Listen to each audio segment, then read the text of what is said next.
प्यारे बच्चों नमस्कार। आज की ऑनलाइन कक्षा में आपका स्वागत है।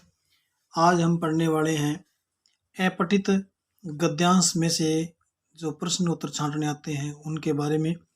और इससे पहले जो बच्चे अपने चैनल पर नए हैं वो चैनल को पहले सब्सक्राइब अवश्य कर लें। तो देखिए इस प्रकार से गद्यांश आता है और उस गद्यांश में से हमें क्या है प्रश्नों के उत्तर छांटने होते हैं।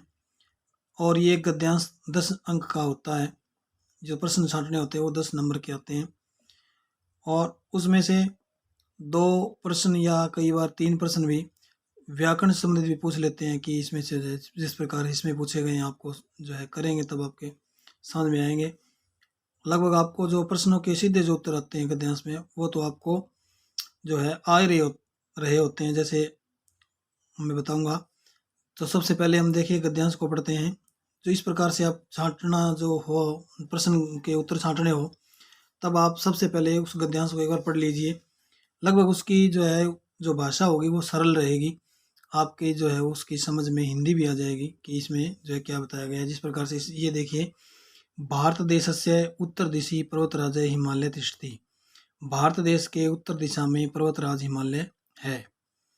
पूरा अत्र मुनि तपन्ति समय, पहले यहाँ पर मुनि तपस्या करते थे। एकस्मिन आश्रमे एक मुनि अनेके, एक आश्रम में एक मुनि और अनेके माने अनेक। शिष्या च एवसन, शिष्या यानी शिष्य रहते थे। आश्रम में बहुनी पुष्पाणि फलानि च भवन्ति समय, और आश्रम में बहुत पुष्प और फल होते थे। गुरु शिष्यान पाठयति समय, गुरु शिष्यों को पढ़ाते थे।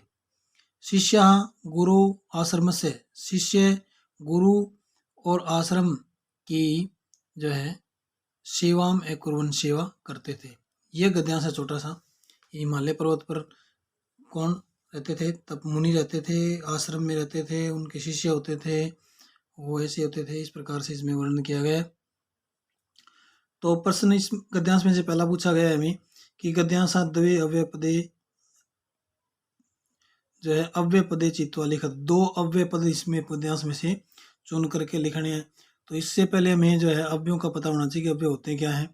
अव्यय वो होते हैं जो तीनों लिंगों में, तीनों वचनों में, तीनों पुरुषों में और सभी विभक्तियों में एक समान रहते हैं, अर्थात उनमें कोई बदलाव नहीं आता। ऐसे अनेक पद हैं जिनको हम जो है एक वचन में प्रयोग करें या बहुवचन में करें, पुल्लिंग में प्रयोग करें या स्त्रीलिंग में करें, प्रथम विभक्ति में प्रयोग करें या सप्तमी में, कहीं भी कैसे भी प्रयोग करें वो सेम के सेम रहते हैं, उन्हें हम अव्यय कहते हैं। जिस प्रकार से देखो पूरा, अत्र, ये दोनों क्या है? अव्यय। पूरा और अत्र जो है आपने देखा होगा, अत्र का अत्र प्रयोग होता है, इसमें कोई बदलाव नहीं आता, पूरा का भी बदलाव नहीं आता। इसी प्रकार से जो है च जो इसमें आया है, देखो ये च माने होता है और, ये च भी किसी भी लिंग में, किसी भी वचन में, किसी भी व्यक्ति में कैसे भी प्रयोग करें च का च ही प्रयोग होता है, इसमें कोई बदलाव नहीं आता। यानी ये अव्यय है। ये 3 है, इसमें से 2 बताने हमें, कोई भी 2 आप लिख सकते हैं। दूसरा जो प्रश्न है वो है शिष्यान कै पाठित समय, शिष्यों को कौन पढ़ाता था। अब इसमें ये सीधा प्रश्न उसमें से पूछ लिया। देखो गुरु शिष्यान पाठित समय, ये सीधा उत्तर है, गुरु शिष्यों को पढ़ाते थे। इस प्रकार से छांटना तो आपको आता ही है, लेकिन इसमें से व्याकरण से संबंधित कैसे छांटेंगे इस पर थोड़ा सा हमें अध्ययन करना है। इस प्रकार से हम 2, 4, 5 गद्य कर लेते हैं तो हमें जो है प्रश्न छांटने में कहीं कठिनाई नहीं रहेगी। चाहे आप किसी स्टैंडर्ड में है, 9वीं में है, 10वीं में है, 11वीं में है या 8वीं में है। तो अब देखिए, गुरु सेवाम की कुर्वन, गुरु की सेवा कौन करते थे? तो ये भी दिखाया गया है, शिष्य गुरु और आश्रम की सेवा करते थे। तो इसमें लिखेंगे गुरु हो सेवाम शिष्या एकुर्वन, के स्थान पर हम शिष्या लिख देंगे जो इसमें लिखा हुआ है। अब पूछा है सेवाम अत्र का व्यक्ति, सेवाम में कौन सी व्यक्ति है? किम वचनम वाच्य, और वचन कौन सा है? तो देखिए, हमें यदि लता का या रमा का या बालिका का शब्द रूप याद है तो हम सेवाम में भी बता सकते हैं। जैसे लताम होता है वैसे ही सेवाम है। नहीं, लताम जो है वो द्वितीया के एक वचन में है, तो ये भी द्वितीया के एक वचन में है। इसलिए जो है इस प्रकार से आपको जो एक सजेशन है कि आप जो है बालक, बालिका, रमा या लता और एक फलम, एक मुनि का, ये 3-4 जो शब्द रूप हैं वो याद कर लें, ताकि गद्यांश में से जब पूछा जाए और इन्हीं जो है शब्द रूपों में से आपको प्रश्न भी पूछे जाएंगे कि जैसे लता शब्द रूप में से आप तृतीय व्यक्ति के बहुवचन का रूप लिखो, या ऑप्शनल जो प्रश्न आएंगे, उत्तर आएंगे, उनमें भी आप पूछा जा सकता है कि इसमें क्या बनता है चारों में से छांटना। तो ये वहाँ भी काम आएंगे और यहाँ इसमें भी जो व्याकरण से संबंधित प्रश्न करोगे हल, तो उसमें भी आपको काम आएंगे। इस प्रकार से इस प्रश्न का उत्तर होगा द्वितीय का एक वचन। तिष्ठति, अब ये धातु से संबंधित है कि तिष्ठति इति पदे कै धातु कै लकार, कि तिष्ठति के अंदर धातु कौन सी है और लकार कौन से है। तो आप यदि एक धातु का 5 लकार होते हैं, 5 लकार अगर एक धातु को याद कर लेते हो तो आप लगभग बता सकते हो कि इसमें कौन सी धातु है और कौन सा जो है लकार है और पुरुष है। धातु देखनी है एक बार, सिर्फ एक धातु के जो है 5 लकार यदि याद कर लें तो हम बता सकते हैं कि इसमें कौन सा लकार और कौन सी धातु है। तो ये भी आपको करना चाहिए। तिष्ठति के अंदर जैसे लट लकार है और प्रथम है पुरुष है, और धातु इसमें स्था धातु लट लकार प्रथम पुरुष। वचन इसमें पूछा नहीं, सिर्फ लकार और धातु पूछी है तो स्था धातु हुई और लट लकार हुआ। इसी प्रकार से हम जो 2 नंबर इसका दूसरा जो एक गद्यांश और है पठित, यानी ये जो है पठित गद्यांश इसलिए कहा जाता है कि ये आपकी पाठ्य पुस्तक जो हमने पढ़ी है उसमें से नहीं आएगा। ये पाठ्य पुस्तक के बाहर का गद्यांश होगा, जो हमारा वैसे पढ़ा हुआ नहीं होगा सिलेबस में से, बिना पढ़ा हुआ, इसलिए इसको अपठित भी बोलते हैं।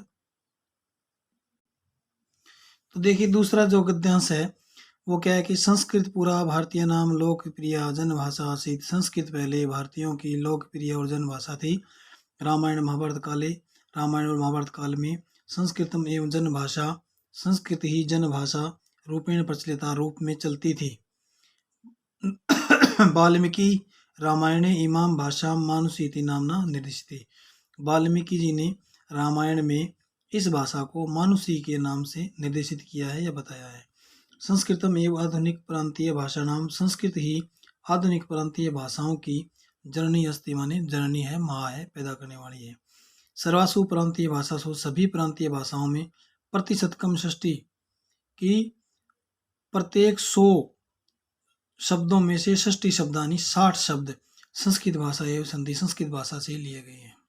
इनमें कहा है कि सभी प्रांतीय भाषाओं में प्रति 100 शब्दों में 60 शब्द संस्कृत भाषा से ही है। संस्कृत से ज्ञानादेव, संस्कृत के ज्ञान से ही प्रांतीय भाषाओं का सम्यक ज्ञान होती, सम्यक ज्ञान होता है। ये छोटा सा एक गद्य है जिसमें से हमें इसके 5 प्रश्न दिए हुए हैं। इसी प्रकार आपके परीक्षा में आने हैं। तो देखिए कैसे छांटेंगे। संस्कृत कथा भारतीय नाम लोकप्रिय जनभाषा आसीत। संस्कृत कब भारतीयों की लोकप्रिय जनभाषा थी। सीधा उत्तर दिया हुआ है कि संस्कृत पूरा भारतीय नाम लोकप्रिय जनभाषा आसीत। अब देखो पहले कब थी, पहले, यानी पूरा ही उत्तर है इसका।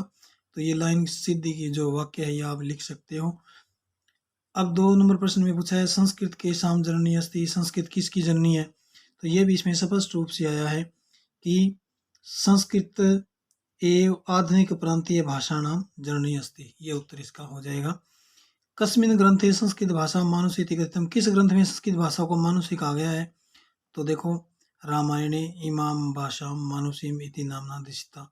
अभी इसमें लिख सकते हैं कि रामायण ग्रंथे या रामायणे संस्कृत भाषा मानुषीति कथितम। इसी प्रकार से जो चौथा प्रश्न है संस्कृत से ज्ञानात् केषां ज्ञानम भवति, संस्कृत के ज्ञान से किन का ज्ञान होता है। तो इस गद्यांश में आया है संस्कृत से ज्ञानादेव प्रांतीय भाषाणाम सम्यक ज्ञानम भवति, ये उत्तर हो जाएगा। अब 5वां जो प्रश्न पूछा ये व्याकरण से संबंधित है। भाषाणाम इति पदे का विभक्ति अस्ति, भाषा नाम इस पद में कौन सी विभक्ति है। तो देखो रमा का रूप या लता का रूप या राम का रूप याद हो, तो जैसे रामा नाम, लता नाम, तो ये भाषा नाम है, इसमें षष्ठी का बहुवचन है। तो इस प्रकार से हम इसका उत्तर दे सकते हैं।